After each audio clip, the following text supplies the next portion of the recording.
Good morning all of you.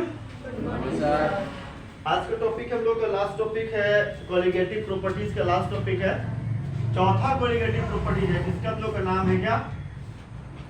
Osmotic ना,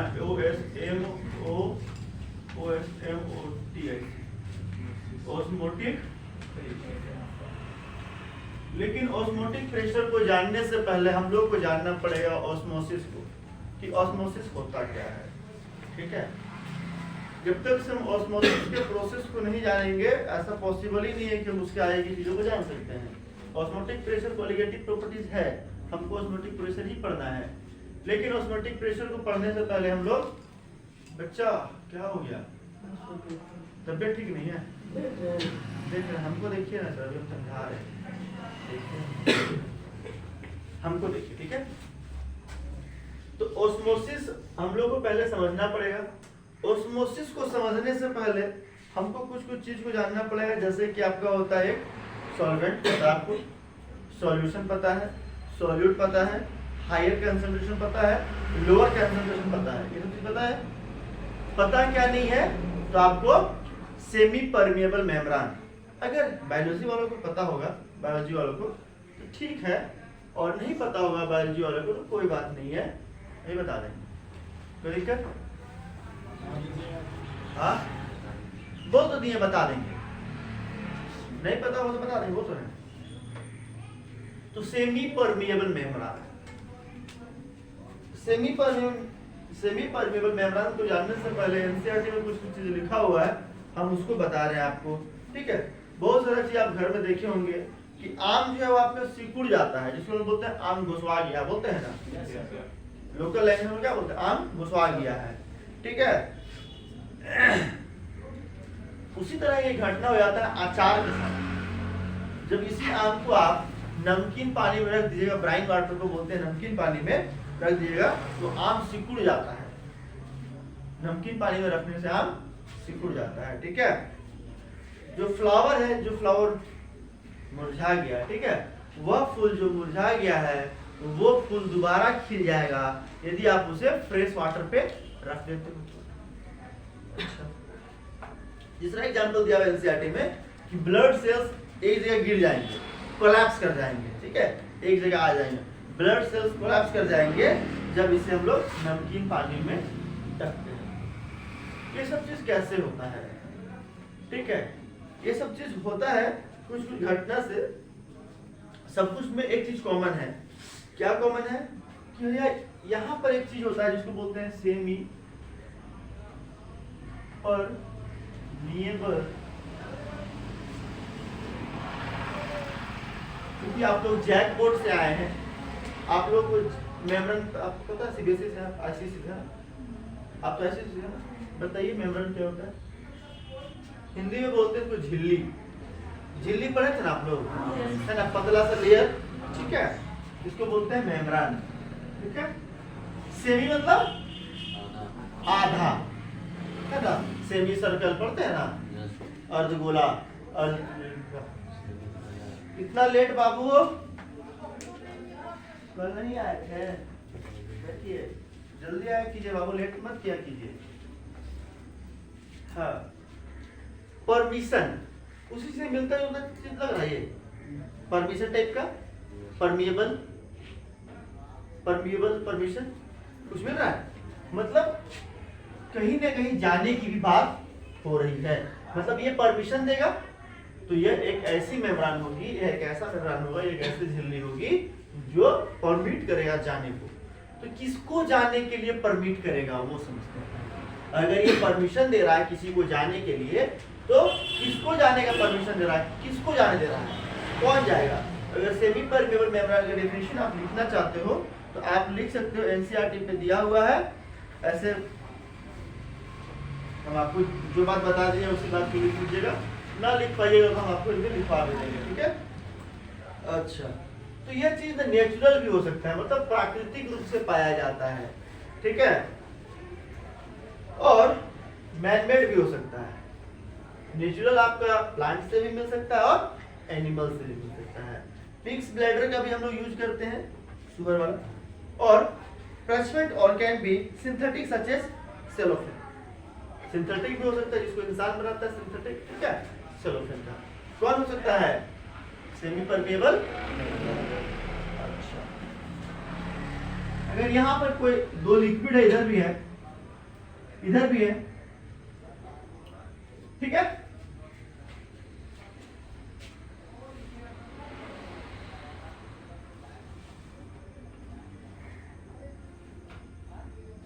liquid इधर भी है, इधर भी है, बीच वाले का नाम अगर दे दे सेमी परमेबल मेम्ब्रेन, क्या दे दे? सेमी परमेबल मेम्ब्रेन को हम लोग एसपीएम लिख सकते हैं कि नहीं लिख सकते हैं? लिख सकते हैं, एसपीएम शॉर्ट में, सेमी परमेबल मेम्ब्रेन। अब इधर से इधर जाएगा तो फिर कैसे जा रहा है? इधर कौन है, इधर कौन है, इधर से इधर ही क्यों जा रहा है कि नहीं? इधर इधर क्यों नहीं आ रहा है? चलिए देखते हैं जी।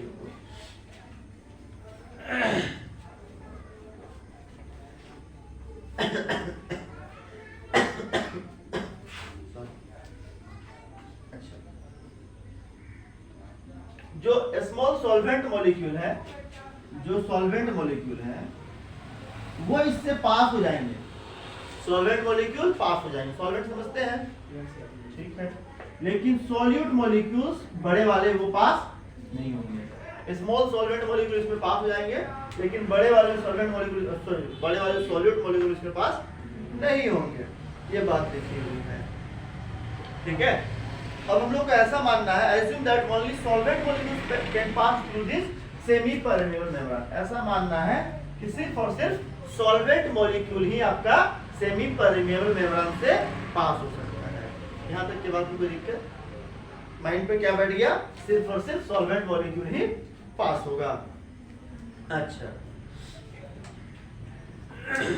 डायग्राम देखो, इसको मान लो एक का नाम दे दो सॉल्वेंट, एक का नाम दे दो सॉल्यूट, नाम दे दो आप सॉल्वेंट, इसको नाम दे दो सॉल्यूशन। कोई दिक्कत? आप इसको क्या नाम दिए हैं? सॉल्वेंट, इसको आप नाम दे रहे हैं सॉल्यूशन। तो क्या होगा? सॉल्वेंट से सॉल्यूशन की तरफ जाएगा। फ्लो कैसे होगा? जब होगा कि नहीं होगा? इधर से जाएगा, ठीक है। कहानी यही ना भैया कि सेमी परमेबल मेम्ब्रेन अपने थ्रू सॉल्वेंट को पास होने देता है, तो पास होने दे रहा है, कोई दिक्कत? एनसीईआरटी में जो डायग्राम बना है थोड़ा सा अलग डायग्राम है, हम यहाँ पे समझाने के लिए आपको ऐसा डायग्राम बनाए ताकि आपको जल्दी समझ में आ जाए। अच्छा, देखिए क्या लिखा हुआ है, assume that only solvent molecules can pass through this semi permeable membrane if this membrane is placed between the solvent and solution as shown in figure. The solvent molecules will flow through the membrane from pure solvent to solution। ठीक है, pure solvent से solution की तरफ ये flow करेगा। अच्छा, this process of flow of solvent is called osmosis. ये जो प्रोसेस है फ्लो होने का, दिस इज कॉल्ड ऑस्मोसिस। कोई दिक्कत? अच्छा, इसको इस चीज को हम अपने से बता देते हैं थोड़ा सा, ठीक है। ऐसा प्रोसेस जिसमें सॉल्वेंट मॉलिक्यूल, वैसा प्रोसेस जिसमें प्योर सॉल्वेंट मॉलिक्यूल सॉल्यूशन की तरफ फ्लो होता है सेमी परमेबल मेम्ब्रेन से होकर के।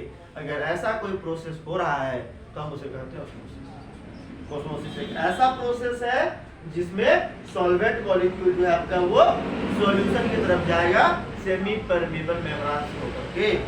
कोई दिक्कत किसी को? ऑस्मोसिस एक ऐसा प्रोसेस है जिसमें क्या होता है, सॉल्वेंट मॉलिक्यूल सॉल्यूशन की तरफ जाता है थ्रू सेमी परमेबल। अच्छा, यहाँ पे कंसंट्रेशन की बात होती है, थोड़ा सा कंसंट्रेशन की बात होती है, कंसंट्रेशन की बात होती है। अच्छा, ये फ्लो कब तक होगा? जब तक दोनों बराबर ना हो जाए, मतलब ये इक्विलिब्रियम स्टेज पे ना आ जाए, तब तक ये फ्लो होता रहेगा, ठीक है। एक काम करते हैं हम लोग, इसके ऊपर एक्स्ट्रा प्रेशर लगाते हैं। ऑस्मोसिस समझ गया ना? ऑस्मोसिस समझ गए? हम लोग एक काम करते हैं, इस पे प्रेशर लगाना है। क्या करें? इस पे लगा दिए, पिस्टन है, ये पिस्टन है, फ्रिक्शनलेस पिस्टन, इसको दबा। तो अब क्या होगा, जब एक्स्ट्रा प्रेशर लगा रहे हैं तो एक स्टेज आएगा जिस समय दोनों का दोनों बराबर होगा। तो इस समय पे क्या हो रहा है, जब ये दोनों का दोनों बराबर हो गया, उस समय मॉलिक्यूल्स इधर से इधर भी जा रहा और इधर से इधर भी आ रहा है। तो हमको ऐसा लगेगा कि यह प्रोसेस रुक गया है।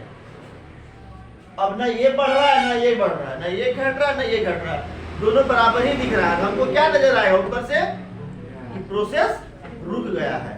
तो वह pressure, the pressure which stops the osmosis, वह प्रेशर जो ऑस्मोसिस को रोक देता है, स्टॉप कर देता है, that is called osmotic pressure. किसी को दिक्कत? वह प्रेशर जो ऑस्मोसिस को रोक देता है that is called osmotic pressure. यहां तक कोई दिक्कत नहीं। यहाँ पे एटमॉस्फेयर का तो प्रेशर लग ही रहा था, साथ ही साथ किसका प्रेशर लग गया? एक्सटर्नल प्रेशर, जिसको लोग पाई बोल रहे हैं।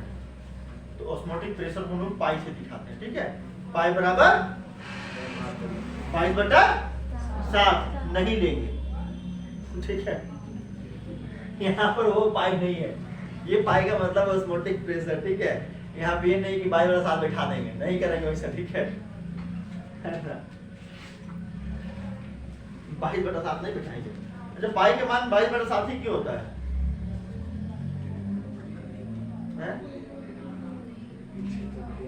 कल बताइएगा, कमेंट भी कर सकते हैं, ठीक है? उनको अगर इच्छा हो कमेंट करके बताने का। अच्छा, चलिए, पाई का वैल्यू 22/7 3.14 क्यों होता है वो आपको बताना है, ठीक है? अच्छा, अभी मत बोलना कि सर 22/7 का वैल्यू 3.1 होता है, वो नहीं बहुत बात करते, वो हम भी जानते हैं, ठीक है? ठीक है, एनसीईआरटी में लिखा हुआ this pressure that just stops the flow of solvent is called osmotic pressure of the solution. Solution का ऑस्मोटिक प्रेशर किसे कहेंगे? जो ऑस्मोसिस के प्रोसेस को रोक देगा। कोई दिक्कत किसी को? आपको इधर पीछे नहीं है दिक्कत, तो चलिए। The flow of solvent molecule from dilute solution to concentrated solution कैसे फ्लो हो रहा है बच्चा? डाइल्यूट से जा रहा है कंसंट्रेशन की तरफ। तो हम लोग कह सकते हैं lower concentration to higher concentration. तो हम कह सकते हैं कि इस वाले केस में जब हम बनाए थे, ये वाला कंसंट्रेशन लो होगा, लो कंसंट्रेशन होगा, और इसका कंसंट्रेशन हाई होगा। कैसे बोले इस चीज को जी? क्योंकि हम लोग क्या पढ़े अभी? लोअर कंसंट्रेशन से हायर कंसंट्रेशन की तरफ फ्लो करता है, यानी कि ये वाला लोअर होगा, ये वाला हायर होगा ऑस्मोसिस के केस में। संतोष, ध्यान आपका कहाँ है? यहाँ ध्यान दीजिए ना, अच्छे से बैठिए ना, अच्छे से बैठिए, ठीक है? चलिए, एक लाइन लिखा हुआ है, वो बहुत इंपॉर्टेंट पॉइंट है, लिखा हुआ है that solvent molecules always from lower concentration to हमेशा माइंड पर रख लेना, दिमाग में बैठा के, कि सॉल्वेंट मॉलिक्यूल हमेशा lower concentration to higher concentration ही फ्लो करता है। कोई दिक्कत है किसी को? बताइए। नहीं, आगे यहाँ तक कोई दिक्कत है किसी को? क्या बाबू? डायग्राम तो बनवाए थे ना पीछे पहले? डायग्राम नहीं बनवाए थे? अच्छा, ठीक। डायग्राम उसी को बना रही है वाला। एनसीईआरटी में भी डायग्राम है, एनसीईआरटी का डायग्राम बना है फिगर 2.9 और फिगर 2.10। तो ऑस्मोसिस में बनाएंगे फिगर 2.9,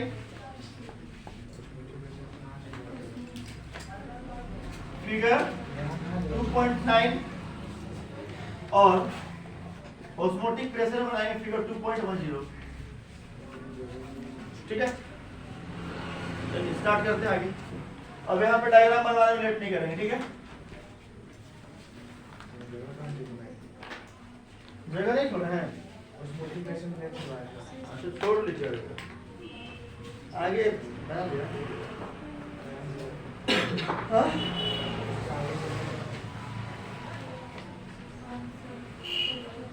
ऑस्मोटिक प्रेशर मेरा क्या है? कोलिगेटिव प्रॉपर्टी है। क्यों है कोलिगेटिव प्रॉपर्टी? क्या लिखा है तुम कोलिगेटिव प्रॉपर्टी में? याद है किसी को? क्या होता है colligative property? The property depends upon the number of moles of solute, जो नंबर ऑफ मोल्स पे डिपेंड करते हैं, ना कि नेचर पे डिपेंड करते हैं, ठीक है? तो ऑस्मोटिक प्रेशर मेरा नंबर ऑफ मोल्स पे डिपेंड करता है, ठीक है? तो कितने मेरे सोल्यूट पार्टिकल्स है उस पर डिपेंड करता है ऑस्मोटिक प्रेशर। हम लोग इसलिए इसको क्या बोल रहे हैं, कोलिगेटिव प्रॉपर्टी बोल रहे हैं। ठीक है। अच्छा, एक्सपेरिमेंट से ऐसा पाया गया बच्चा कि osmotic pressure is proportional to the molarity. Osmotic pressure को किससे दिखा है, पाई से। तो pi is directly proportional to capital M. Capital M मतलब मोलरिटी, स्मॉल एम लिख देते तो मोलरिटी, कैपिटल एम तो नॉर्मेलिटी। अच्छा, जब कभी भी हम लोग डायरेक्टली प्रोपोर्शनल को हटाते हैं तो यहाँ पर क्या लिखते हैं, बराबर, और साथ ही साथ क्या आता है, कांस्टेंट आता है। ठीक है। तो pi is equals to M तो रह गया आर टी। ठीक है, pi is equals to M R T. ठीक है, यहाँ पर आपको सी आर टी दिया है। ठीक है, यहाँ पर क्या लिया हम लोग, एम लिए, वहां पर सी लिया गया, एनसीईआरटी पे सी लिया है, हम लोग एम लिए हैं। एम इसलिए लिए क्योंकि स्टार्टिंग से आपको कैपिटल एम ही बताया मोलरिटी को। ठीक है, इसलिए कंफ्यूजन नहीं होगा। और नहीं तो वहां पर पढ़ाएंगे हम कैपिटल एम से मोलरिटी को, यहाँ पे बता देंगे सी से, तो आपको कंफ्यूजन हो जाएगा। सी से कंफ्यूजन, सी से क्या होता है, कंफ्यूजन। ठीक है, इसलिए यहाँ पे एम लिखेंगे, सी लिखेंगे। चलिए स्टार्ट करते हैं। यहाँ पर पाई क्या आपका लिख लेंगे, where pi equals to osmotic pressure, R is equals to gas constant। Gas constant का वैल्यू 8 पॉइंट कमेंट कर देंगे। ठीक है, T का वैल्यू कितना लेंगे, टेम्परेचर का वैल्यू, आप यहाँ पे गैस कांस्टेंट है ना, T यहाँ पर क्या होगा तो बता दीजिए, टेम्परेचर है। चलिए, हाँ, तो एम मोलरिटी क्या होता है, number of moles of solute की सॉल्वेंट सॉल्यूशन। बोलिए, number of moles of solute बटा volume of solution in litre, यही ना होता है जी। हाँ, इनटू आरटी। कोई दिक्कत है किसी को, एम का वैल्यू लिखे n by d। ठीक है, number of moles of solute present in per unit litre of the solution. फिर n बराबर क्या जानते हैं हम लोग, mass by molecular mass, formula mass. ठीक है, ये सब करते हुए यहाँ पर pi into v equals to आ जाएगा nRT। नंबर ऑफ, ये कैसे निकालते हैं, mass by mass upon formula mass होता है ना, तो pi v equals to mass by formula mass. इसको वेट कर दो, वेट बाय मॉलिक्यूलर वेट, है ना, वही ना होगा। ठीक है, हो गया। अगर हमको m निकालना है, यहाँ पर W/RT/पाई, जो भी आपको यूज करना आप यूज कर सकते हो, तो फॉर्मूला ही।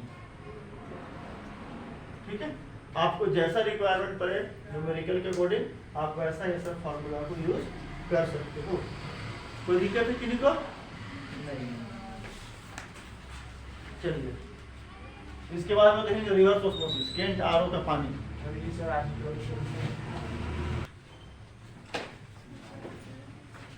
देखिए, अब हम लोग क्या देखें, ऑस्मोटिक प्रेशर देखें। ठीक है, देखिए ना जी, पाई बराबर ऑस्मोटिक प्रेशर पढ़े ना, अरे हाँ या नहीं, यस सर। तबीयत हमारा खराब है, क्या आपका खराब है, किसी का नहीं है। मान लेते हैं दो सॉल्यूशन है, सॉल्यूशन 1 सॉल्यूशन 2, दोनों का ऑस्मोटिक प्रेशर पाई 1 बराबर पाई 2। अगर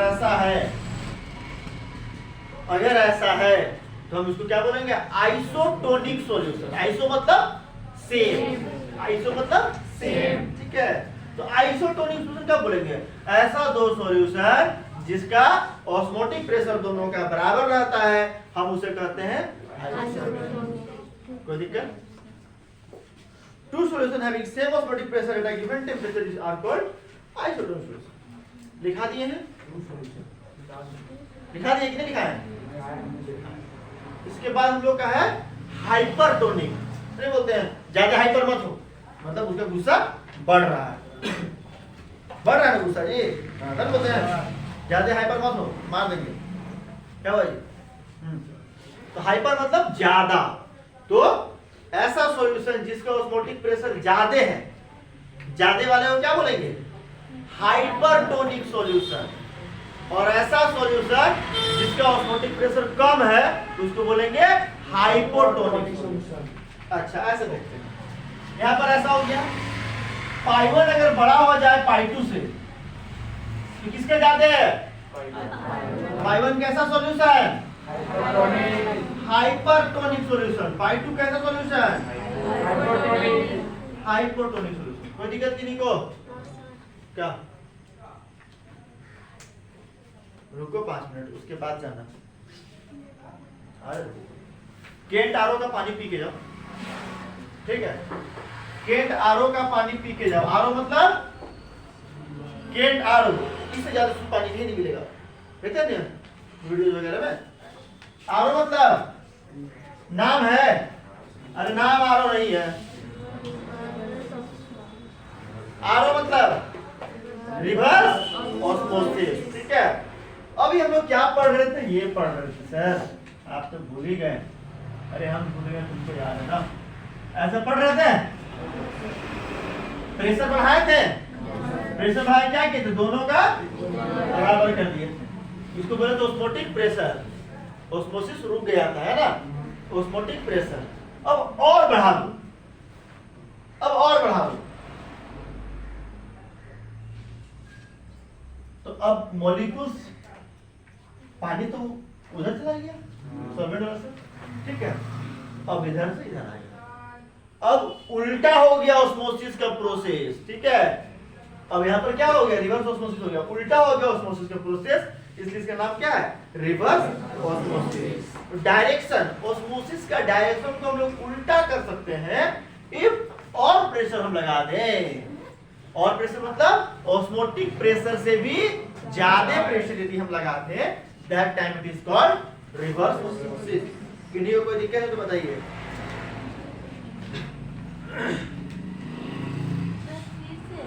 हाँ फिर से आपको कहीं नहीं समझ में आ रहा? आगे बैठिए ना, तो जब वहां पे दिक्कत हुई तो जबरदस्ती क्यों बैठे वहां पे? आप यहाँ बैठिए, यहाँ बैठिए ना जी, जगह है ना यहाँ पे।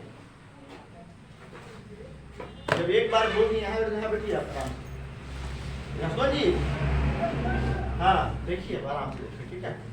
जब वहाँ पे दिक्कत हो रही है बैठने में, तो फिर जगह नहीं बन रहा है, जो भी प्रॉब्लम हो रहा है, जो भी है, तो यहाँ जगह चाहिए है।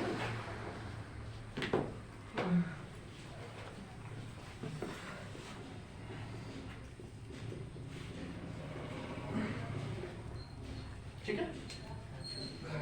अब इधर जो जा रहा था, एक समय आया था रुक गया था, और प्रेशर लगा देंगे, प्रेशर लगा दिया रुक गया, अब और प्रेशर लगा देंगे, यहाँ पर क्या हो जाएगा? ये डायरेक्शन इसका उल्टा हो जाएगा, इसको बोलते हैं रिवर्स ऑस्मोसिस, ठीक है? अब ऑस्मोसिस में मेरा इधर से इधर फ्लो होता था, रिवर्स ऑस्मोसिस में इधर, ठीक है? 3 केस मेरा बनता है बच्चा, 3 केस बनता है। कौन कौन सा केस है? पहला केस है ऑस्मोसिस का, जिसमें लोअर कंसंट्रेशन से हायर कंसंट्रेशन से गया। दूसरा केस है जब दोनों बराबर हो गया। कैसे बराबर हो गया? ऑस्मोटिक प्रेशर से बराबर हो गया। इतना प्रेशर इसको दे दिए इधर कि दोनों बराबर हो गया। अब इसको और प्रेशर दे रहे हैं, अब इसको हम लोग और प्रेशर दे रहे हैं, ठीक है? पिस्टन लगा के और प्रेशर दे रहे हैं, ठीक है? पिस्टन लगा के और प्रेशर देंगे, और प्रेशर देंगे, तो एक समय आएगा कि उल्टा बढ़ जाएगा। ऑस्मोसिस में जैसा बहता था उससे उल्टा बहेगा, that is called reverse osmosis. RO का पानी में ऐसे ही होता है, केंट आरओ का पानी। कोई दिक्कत है कि नहीं तो बताइए। अगला टॉपिक आपका अब नॉर्मल मोलर मास, ठीक है? ठीक है? हाँ सर, अब नॉर्मल मोलर मास है ना? हाँ। अच्छा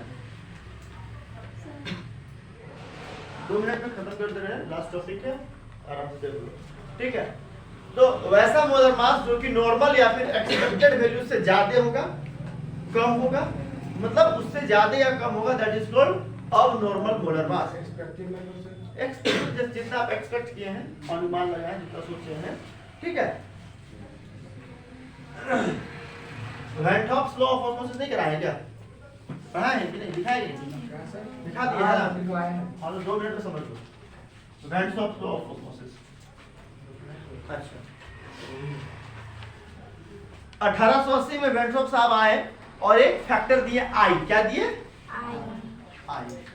ठीक है, गोल आई, छोटा आई। अच्छा, जिसको लोग बोलते हैं वेंट ऑफ फैक्टर, ठीक है। तो अभी जैसे कि अब नॉर्मल मोलर मास को समझने से पहले एक चीज और समझना था, तो हम बताना भूल गए। एक होता है डिसोसिएशन। क्या होता है? एक होता है एसोसिएशन।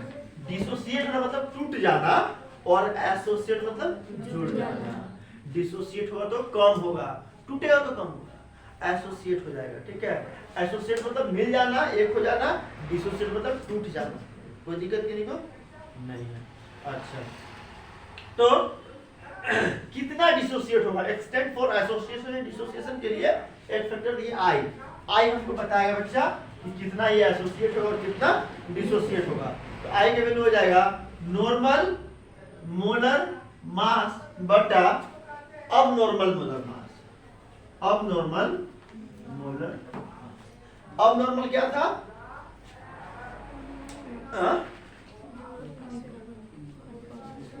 एक्सपेक्टेड वैल्यू से ज्यादा होगा या कम होगा, वैसा मोलर मास जो कि नॉर्मल वैल्यू से ज्यादा होगा या फिर कम होगा, that time it is called अब नॉर्मल। वो तो अब नॉर्मल है, जैसे कि मतलब कि कोई अगर बेबी है जिसका कितने दिन में आता है बच्चा बाप माई गर्भ से? 9 महीना में। 9 महीना गर्भ रहता है जी, तो बोलते नॉर्मल डिलीवरी हुआ है। अगर 8 महीना में आ जाए, चाहे तो 9 महीने से ज्यादा लग जाए, तो क्या बोलेंगे? अब नॉर्मल डिलीवरी। मतलब जो नॉर्मल वैल्यू है उससे ज्यादा हो जाए या फिर कम हो जाए। उसी प्रकार से अब नॉर्मल मोलर मास है। अब नॉर्मल मोलर मास, तो मोलर मास का जो नॉर्मल वैल्यू है एक्सपेक्टेड वैल्यू से ज्यादा हो जाए या फिर कम हो जाए, that time it is called अब।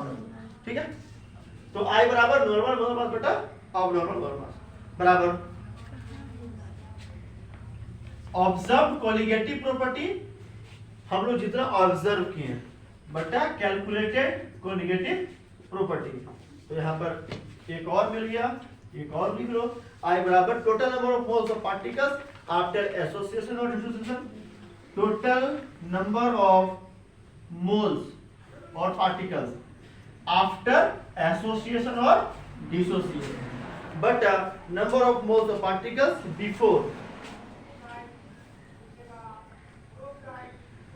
बिफोर एसोसिएशन और डिसोसिएशन।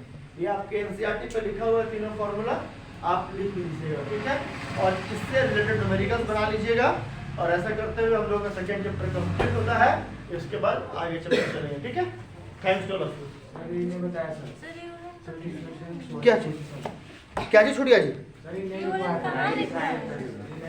तो लिख लीजिए ना, वही तो बोल रहे ना। बेवकूफ है। अभी हम क्या बोले? एनसीईआरटी में इन तीनों को लिख लीजिए। कहाँ लिखवा? अभी क्या क्या बोले अभी हम? सब कुछ हाथ पकड़ के लिखवाएंगे तभी होगा। हाँ?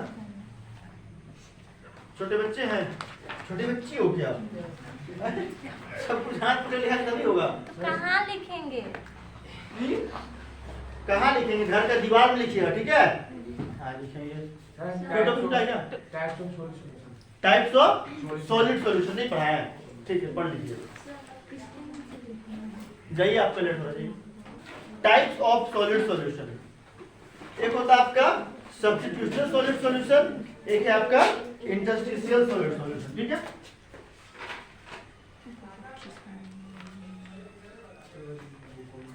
Types of solid solution, types of solid solution का टाइप। पहला आपका इंटरस्टिशियल सॉलिड सॉल्यूशन और दूसरा आपका सब्स्टिट्यूशनल सॉलिड सॉल्यूशन, ठीक है। डेफिनेशन जो नहीं लिखे लिखिए जल्दी।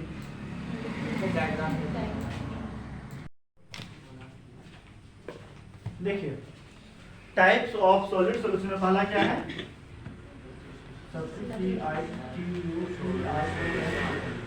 सब्स्टिट्यूशनल सॉलिड। इसमें क्या होता है वो समझिए, हम डेफिनेशन लिखा देते हैं आपको। अगर ऐसा कुछ अरेंजमेंट आपको दिख रहा है, दिख रहा है अरेंजमेंट, यहां पर क्या किया, 2-4 पार्टिकल आ गया बाहर से, ये आ गया और इसको हटा दिया और अपने यहां पे आ गया, इसको भी हटा दिया और खुद यहां पर आ गया, इसको भी हटा दिया और खुद यहां पर आ गया। तो सब्स्टिट्यूट करना मतलब विस्थापन करना, उसको हटा करके खुद बैठ जाना। तो इस तरह का सॉलिड सॉल्यूशन जो बनेगा, ये भी सॉलिड ये भी सॉलिड, दोनों मिल गया सॉलिड सॉल्यूशन कहलाया, है ना। तो जब इस तरीके से सॉलिड सॉल्यूशन बनेगा तो हम इसे कहेंगे सब्स्टिट्यूशनल सॉलिड सॉल्यूशन। कोई दिक्कत किसी को, आप लोग को? पीछे बॉयज? No sir. चलो शाबाश। अगला आपका इंटरस्टिशियल। इंटरस्टिशियल सॉलिड, कोई दिक्कत नहीं। अगर ऐसा कुछ अरेंजमेंट दीजिए आपको, कैसे सॉलिड है, क्रिस्टलाइन के हमारे पास है जी, ये क्रिस्टलाइन के हमारे पास है, क्रिस्टलाइन है हमारे पास। कौन बोला था जी? शाबाश, बहुत तेज हो, बहुत आगे जाओगे। कैसे बच्चा है? Interstitial solid solution. अब यहाँ पर कुछ ऐसा कहानी हो जाए कि इसके बीच में इंटरस्टिशियल डिफेक्ट बताया था ना, इंटरस्टिशियल डिफेक्ट पढ़ाए थे, या नहीं? हाँ, वहां पर हम क्या बोले थे? इंटरस्टिशियल, ये सब जगह क्या बोलते हैं? Interstitial site. ये जो खाली जगह क्या बोलते हैं? Interstitial site. अगर कुछ सॉलिड वाला चीज इधर आ जाए, इंटरस्टिशियल वाले जगह पे आ जाए, हम इसको क्या बोलेंगे?